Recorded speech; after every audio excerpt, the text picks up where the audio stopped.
In the annals of crime, few heists have captured the imagination like the audacious Brink's robbery of 1950. This wasn't a spur-of-the-moment crime, far from it. This was a masterclass in meticulous planning and execution, a testament to the audacious lengths criminals will go when a fortune is at stake. The masterminds behind the heist, Joseph Big Joe McGinnis and Anthony Fats Pino, left no stone unturned. They managed to secure the plans for the depot's alarm system, allowing them to study its workings in detail. They knew exactly when the alarm would be off, when the vault would be open, and when the building would be least guarded. But that wasn't all. They also managed to duplicate the keys to the Brink's building. This wasn't a simple feat considering the building was one of the most secure in Boston. They didn't just break the locks, they removed them over several months, created duplicates, and then replaced them. The timing was also crucial. They decided to strike just after 7 in the evening, when the guards' movements were predictable and the vault was open. It was a window of opportunity that lasted mere minutes. But it was enough for these seasoned criminals. They didn't just walk into the building. No, they wore disguises, gloves, soft shoes, and carried firearms. They were a terrifying sight to behold, ready to strike fear into anyone who dared stand in their way. With their disguises on and armed to the teeth, they were ready to execute their audacious plan. On a chilly evening of January 17, 1950, the Brink's building in Boston was about to become the scene of an infamous crime. 5 heavily disguised robbers slipped into the building, their faces hidden behind Halloween masks, their footsteps muffled by soft shoes. Caught off guard, the employees could do nothing but watch as the robbers swiftly bound and gagged them, ensuring no alarms would be raised. The robbers had meticulously planned every detail of the heist, timing their crime to coincide with the moment the vault would be open and fewer guards would be present. Their precision paid off. In just under 20 minutes they had collected an astounding $2.7 million in cash, coins, checks, securities, and money orders. The sheer weight of their loot forced them to leave some silver and coins behind, they simply weren't prepared to carry them. As the robbers made their exit, they left behind limited physical evidence. A cap, some adhesive tape, and the rope used to bind the employees were the only remnants of their presence.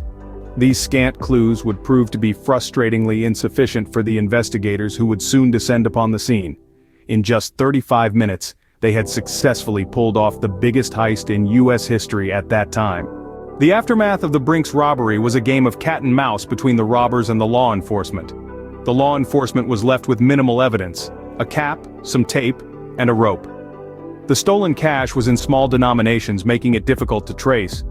Despite these hurdles, the FBI and local police tirelessly chased down leads, interviewing known criminals and combing through resorts and gambling establishments. Meanwhile, the robbers were dealing with their own challenges.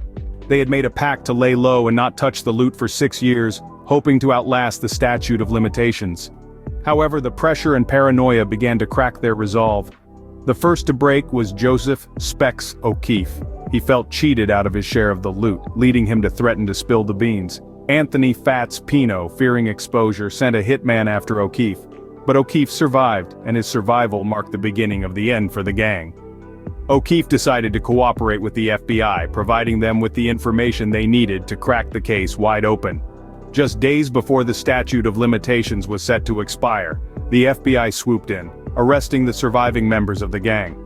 Their perfect crime had unraveled, not due to the relentless pursuit of law enforcement, but due to their own internal disagreements and greed. In the end, it was their own greed and paranoia that brought them down. The Brink's robbery, often referred to as the crime of the century, left a lasting legacy. The audacious theft, meticulously planned and executed, captured the public imagination, and subsequently dominated headlines across the nation.